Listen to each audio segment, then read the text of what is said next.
안녕하세요. 고등학교 선택 과목. 생각만 해도 머리 아프죠? 괜찮습니다. 오늘 이 복잡한 문제를 아주 쉽고 명쾌하게 함께 풀어볼 거예요. 맞아요. 지금 여러분이 하는 작은 선택 하나하나가 모여서 미래가 되는 거죠. 좀 부담스럽게 들릴 수도 있겠네요. 하지만 걱정 마세요. 제대로 된 도구만 있으면 이 과정이 훨씬 재밌어질 수 있습니다. 수백 개의 과목들 사이에서 길을 잃지 않도록 우리가 마치 암호를 풀어나가듯이 핵심만 딱딱 짚어드릴게요. 눈앞에 선택지가 너무 많으면 솔직히 혼란스럽잖아요. 저도 잘 알아요. 하지만 오늘 우리가 같이 살펴볼 이 자료가 바로 그 혼란 속에서 방향을 알려주는 나침반이 되어줄 겁니다. 이건 무조건 이렇게 해야 해 하는 그런 규칙이 절대 아니에요. 오히려 여러분이 원하는 목표를 향해서 나만의 길을 직접 그려나갈 수 있게 도와주는 아주 유용한 개인 지도라고 생각하면 딱 맞습니다. 자, 그럼 이 지도를 대체 어떻게 읽어야 할까요? 가장 기본적인 것부터 차근차근 함께 짚어보죠. 고등학교 선택 과목은요, 크게 세 가지 종류가 있어요. 일반 선택은 말 그대로 기본 길을 다지는 과목이고요. 진로 선택은 내 적성이나 진로에 맞춰서 좀 더 깊게 파고드는 과목이죠. 그리고 마지막, 융합 선택은 과목의 경계를 넘나들면서 생각의 폭을 넓히는 아주 창의적인 과목들이라고 할 수 있습니다.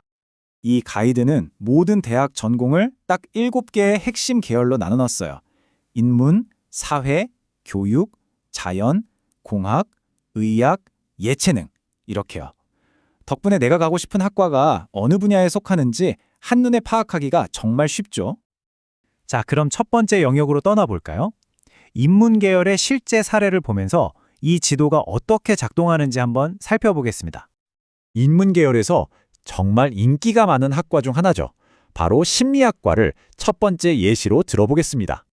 자, 이 표를 한번 보세요. 이게 바로 심리학과 진학을 위한 추천 과목 리스트인데요. 언뜻 보면 그냥 인문 과목만 있을 것 같잖아요. 근데 자세히 들여다보면 싶은 과목들이 숨어 있습니다.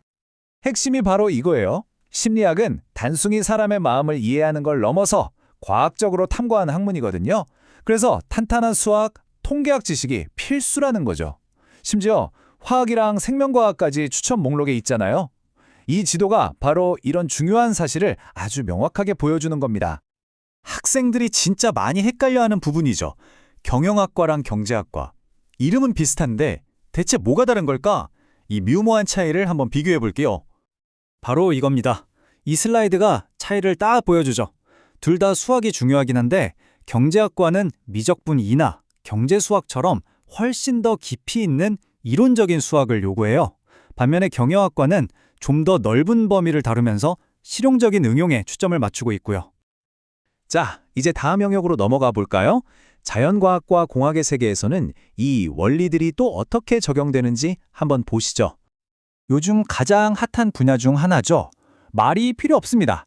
공학 계열을 대표하는 컴퓨터 공학과를 두 번째 사례로 한번 샅샅이 뜯어보겠습니다. 미래의 컴퓨터 공학도를 위한 지도가 바로 여기 있습니다.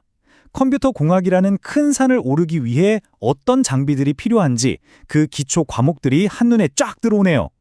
여기서 우리가 얻어야 할 핵심 정보는 그냥 코딩만 잘해서는 안 된다는 거예요. 기하나 인공지능 수학 같은 심화 수학은 물론이고 물리학에 대한 깊은 이해가 필수적입니다. 그리고 더 나아가서 창의공학 설계처럼 직접 뭔가를 만들어보는 실용적인 역량까지 모두 필요하다는 거죠. 이 두 가지 사례를 보다 보니까 뭔가 더 큰 흐름이 보이지 않으세요? 바로 학문 간의 경계가 점점 허물어지고 있다는 겁니다. 인공지능 기초, 데이터과학 같은 과목들은 이제 문과, 이과를 가리지 않고 어디서나 중요한 핵심 역량으로 인정받고 있다는 뜻이죠. 자, 이제 가장 중요한 이야기로 넘어가 보겠습니다. 이 모든 정보를 가지고 대체 어떻게 여러분 자신만의 길을 만들어 나갈 수 있을까요? 이 가이드 맨 앞장에 실제로 이렇게 쓰여 있습니다. 절대적인 것이 아니므로 참고로 활용하도록 합니다. 이게 무슨 뜻일까요? 맞아요. 이 추천 과목들은 정답이 아니라는 겁니다. 여러분의 선택을 강요하는 규칙이 아니라 현명한 선택을 돕는 제안이라는 거죠. 여러분이 고르는 과목들은 그냥 체크리스트에 체크하는 행위가 아니에요. 그 과목들이 하나하나 모여서 나는 이런 것에 흥미가 있고 이런 걸 잘하고 앞으로 이런 걸 하고 싶어요 라고 말해주는 여러분만의 강력한 스토리가 되는 겁니다. 자, 이제 여러분 손에는 미래를 탐험할 수 있는 아주 멋진 지도가 들려 있습니다. 이 지도를 펼쳐서 여러분의 꿈을 향한 어떤 위대한 여정을 시작하시겠습니까? 그 첫걸음은 바로 여러분의 선택에 달려 있습니다.